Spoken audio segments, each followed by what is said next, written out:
네, 지금까지 지식재산권을 어떻게 확보할지 설명드렸는데요. 그러면 그렇게 확보된 지식재산권, 그럼 어디에 쓸지? 그 부분에 대해서 설명을 드리겠습니다. 지식재산권 있으면 상장처럼 이렇게 특허증, 기분 좋죠. 하지만 기분 좋은 것만으로는 안 됩니다. 어떻게 활용해야 될지, 재산권이잖아요. 활용하는 방법 설명드리겠습니다. 일단 특허권이 있으면 어떤 효력이 있는지부터 말씀드릴게요.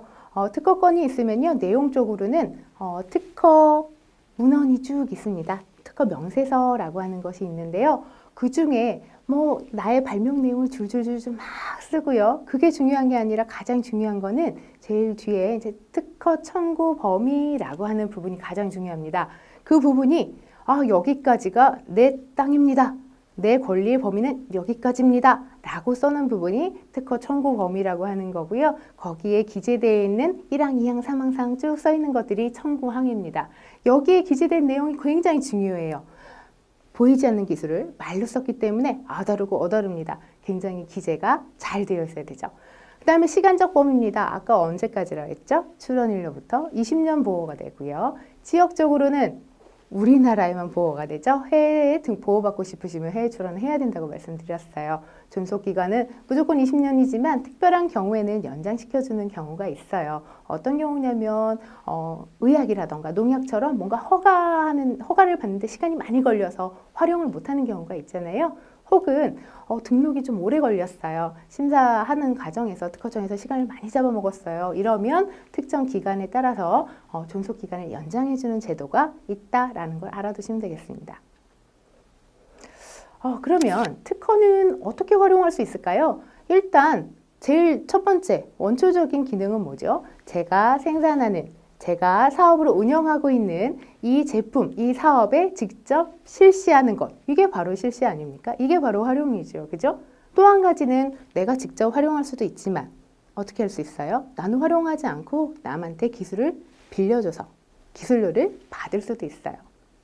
라이선스라고도 하죠. 그 다음에 또 어떤 경우가 있죠? 내가 갖고는 있는데 쓰지 않는 경우가 있을 수 있어요. 이 중에 쓰지 않는 특허 중에 두 가지로 좀 나눠볼 수가 있는데요. 쓰진 않지만 이거는 내가 방어 측면에서 좀 가지고 있는 거예요. 나의 경쟁자가 들어오지 못하게 내가 가지고 있는 이런 특허는 의도적 휴먼 특허라고 하고요. 내가 가지고 있는데 별로 쓸 가능성은 없어요. 이런 것들은 미활용 특허라고 합니다.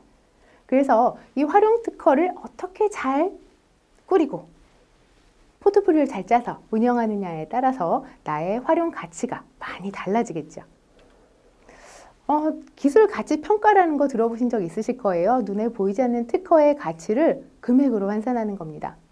눈에 보이지 않는 기술의 가치를 어떻게 환산할까요?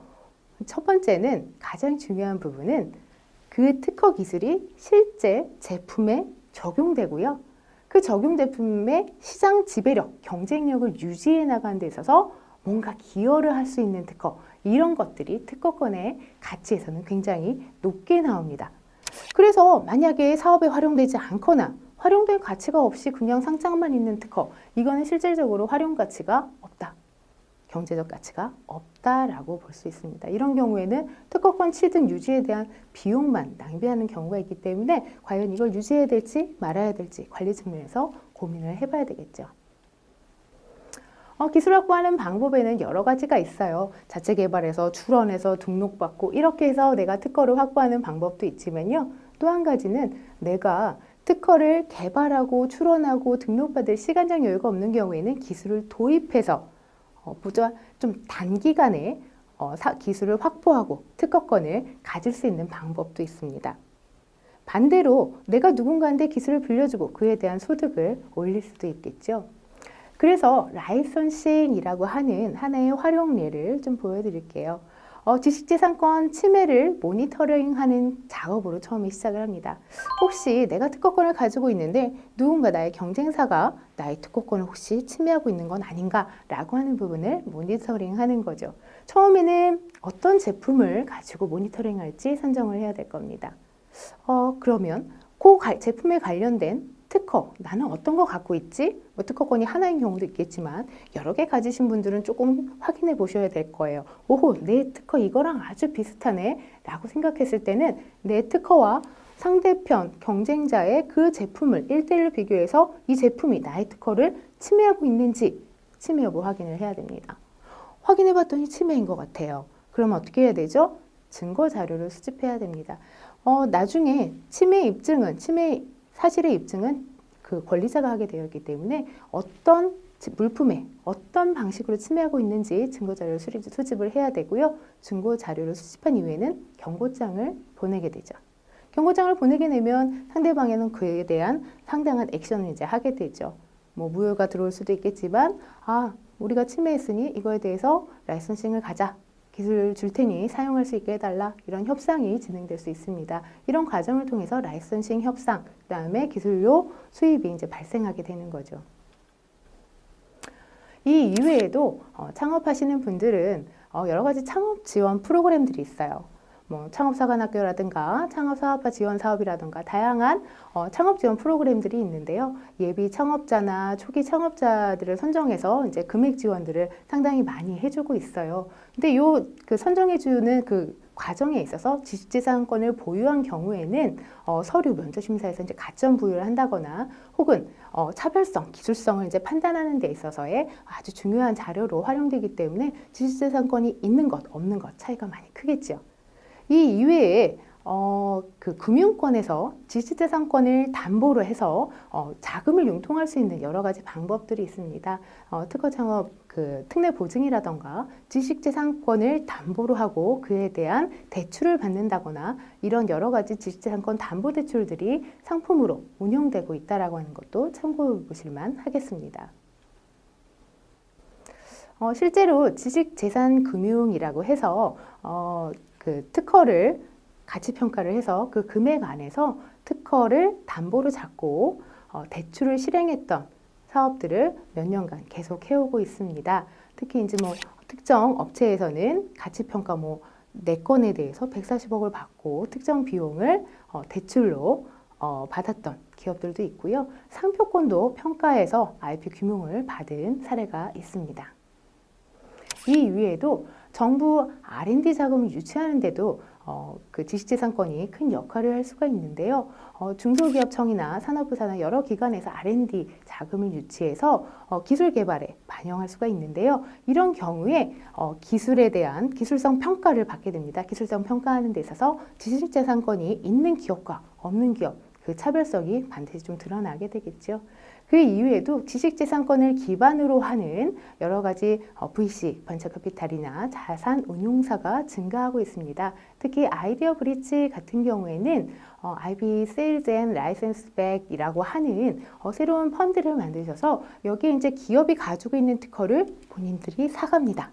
그 대신 그 기업에는 전용 실시권을 주게 되죠. 그 기업은 투자 기간 동안 전용 실시료를 납부하다가 상환기간이 만료가 되면 환매하는 이런 구조를 가지고 있는 그 하나의 IP 펀드를 운영하고 있다. 이런 것도 하나의 참고해 볼 만한 부분이라고 생각합니다. 또 한 가지는 현물 출자라고 하는 것이 있습니다. 보통은 대학과 기업이 뭔가 조인트 벤처 합작법인을 설립한다거나 할 때 많이 사용하는데요. 대학이 가지고 있는 기술을 출자하고 업체가 가지고 있는 자금을 공동 출자해서 합작법인을 만드는 경우에도 현물 출자라는 방식을 사용하고 있고요. 또 한 가지는 창립 당시에는 대표이사의 개인 명의로 갖고 있는 특허였는데 나중에 법인이 성장을 하면서 법인 명의로 이전하면서 즉 대표이사가 가지고 있는 특허를 현물로 출자하면서 자본금을 증자하는 경우가 생길 수 있습니다. 이런 걸 이제 현물 출자라고 하는데요. 실제로 효과로는 이제 자본금이 늘어나는 자본금 증자의 효과, 그 다음에 대표이사의 지분이 늘어나는 경영권 강화의 효과들을 얻을 수 있습니다. 이 이외에도 약간 부수적인 효과라고 할 수도 있는데 무시할 수 없는 효과죠. 마케팅 효과가 있습니다. 특허를 마케팅, 홍보의 그 수단으로 활용하게 되는 거죠. 그래서 특히 뭐 음식이라던가 화장품, 뭐 식품 이런 경우에는 특허가 있다, 특허받은 제품이다라고 하는 것들이 소비자에게 상대적인 신뢰를 줄 수 있다라는 측면에서 하나의 좋은 요소가 될 수 있습니다. 이 이외에도 조달에 들어가기 위해서 우수 발명품 우선 구매 추천 제도라고 하는 것이 있습니다. 등록일로부터 5년 이내의 특허, 실용신안, 뭐 디자인권 이런 것들이 갖고 있으면 조달에 우선 심사 그 우선 구매 추천 확인서를 발급해주는 이런 제도가 있다라고 하는 것도 참고해 볼 만하겠습니다.